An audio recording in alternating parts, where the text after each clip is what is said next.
പണ്ടൊക്കെ കുഞ്ഞുങ്ങൾ കരയുമ്പോൾ അമ്മമാരവർക്ക് അമ്മിഞ്ഞ കൊടുക്കുമായിരുന്നു. പിന്നെയും വളർന്നപ്പോൾ കരയുമ്പോൾ കൊടുക്കുന്നത് പലഹാരങ്ങളായി. പിന്നീട് കുറെ കൂടി വലുതായപ്പോൾ കളിക്കോപ്പുകളായി. എന്നാൽ ഇന്നത്തെ മാതാപിതാക്കൾ മറ്റു പലതിനും എന്ന പോലെ ഇതിനും ഒരു എളുപ്പവഴി കണ്ടുപിടിച്ചു. 3 in 1 എന്നൊക്കെ പറയും പോലെ അമ്മിഞ്ഞക്കും പലഹാരത്തിനും കളിക്കോപ്പിനും പകരമായി ഒരൊറ്റ സാധനം. അത് കൊടുത്താൽ ഊണും ഉറക്കവുമില്ലാതെ രാവും പകലുമില്ലാതെ കുട്ടി അതുമായി കളിച്ചുകൊള്ളും. അതാണ് മൊബൈൽ ഫോൺ ഇന്നത്തെ തലമുറ നേരിടുന്ന, ഇനി വരാനിരിക്കുന്ന തലമുറകൾ നേരിടേണ്ടി വരുന്ന വലിയൊരു വിപത്താണ് മൊബൈൽ ഫോൺ അഡിക്ഷൻ. ഒരു നേരം പോക്കിനും തമാശക്കും വേണ്ടിയായിരിക്കും നാം ആദ്യം അവർക്ക് ഫോൺ നൽകുന്നത്.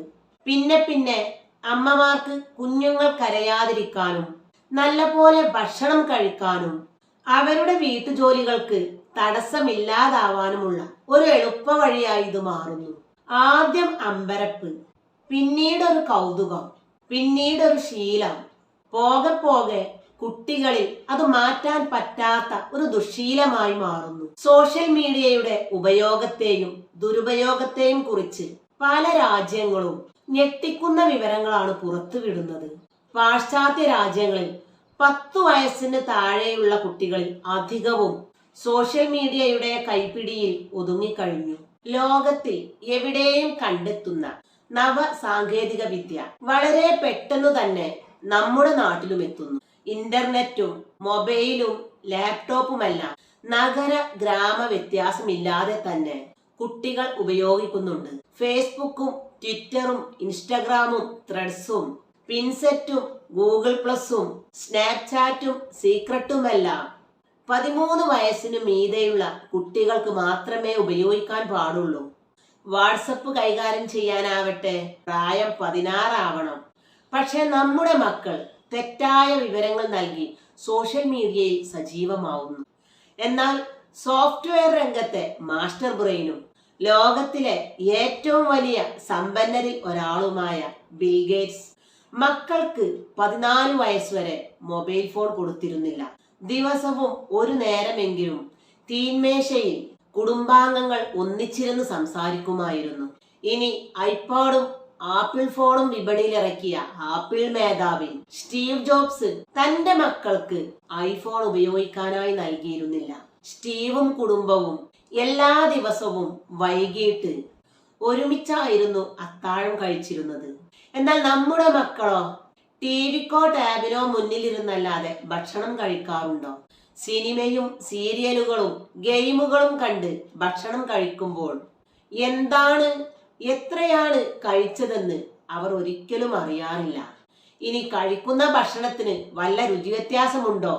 അതും അവർ അറിയുന്നില്ല. കാരണം അവരുടെ മനസ്സും ചിന്തയുമെല്ലാം മൊബൈൽ ഫോൺ കവർന്നിരിക്കും. കുഞ്ഞുങ്ങൾ നമ്മൾ രക്ഷിതാക്കളെ കണ്ടാണ് വളരുന്നതും ഓരോ കാര്യങ്ങൾ പഠിക്കുന്നതും അതവരുടെ ജീവിതത്തിൽ പ്രാവർത്തികമാക്കുന്നതും. നമ്മൾ കുട്ടികളോട് പറയും, നീ മൊബൈൽ എടുക്കരുത്, അത് കണ്ണിന് കേടാണ്, ബുദ്ധിക്ക് നാശമാണ്, അപ്പടി ഇപ്പടി എന്നെല്ലാം. എന്നാൽ നമ്മൾ ചെയ്യുന്നതോ സദാസമയവും ചാറ്റിങ്ങും ഫോൺ വിളികളുമായി പാതിരാവരെ നീളുന്നു നമ്മുടെ മൊബൈൽ ഉപയോഗം. അപ്പോൾ കുട്ടികളും അതേപോലെ ആവുന്നതിൽ അവരെ കുറ്റം പറയാൻ പറ്റുമോ? അമിതമായ മൊബൈൽ ഉപയോഗം മൊബൈൽ അഡിക്റ്റിന് കാരണമാകുന്നു. മദ്യം പോലെ, മയക്കുമരുന്ന് പോലെ ഇനി വരുന്ന തലമുറ നേരിടേണ്ടി വരുന്ന ഏറ്റവും ഭീകരമായ പ്രശ്നമാണ് മൊബൈൽ ഫോൺ അഡിക്ഷൻ. ചെറിയ കുഞ്ഞുങ്ങൾക്ക് മൊബൈൽ ഒരിക്കലും നൽകരുത്.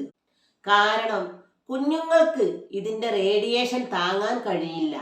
മൊബൈൽ ഉപയോഗം അവരിൽ മാരകമായ പല രോഗങ്ങൾക്കും വഴി തെളിയിക്കുന്നു. സാമൂഹ്യ വിമർശകനായ നോം ചോംസ്കിയുടെ വാക്കുകൾ കടമെടുക്കട്ടെ.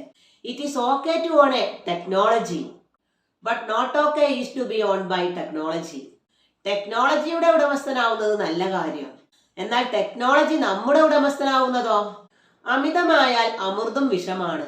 ജീവൻ നിലനിർത്താനുള്ള അമൃതിന്റെ അവസ്ഥ പോലും അതാണെങ്കിൽ പിന്നെ പാവം ഫോണിന്റെ കാര്യം വേറെ പറയാനുണ്ടോ?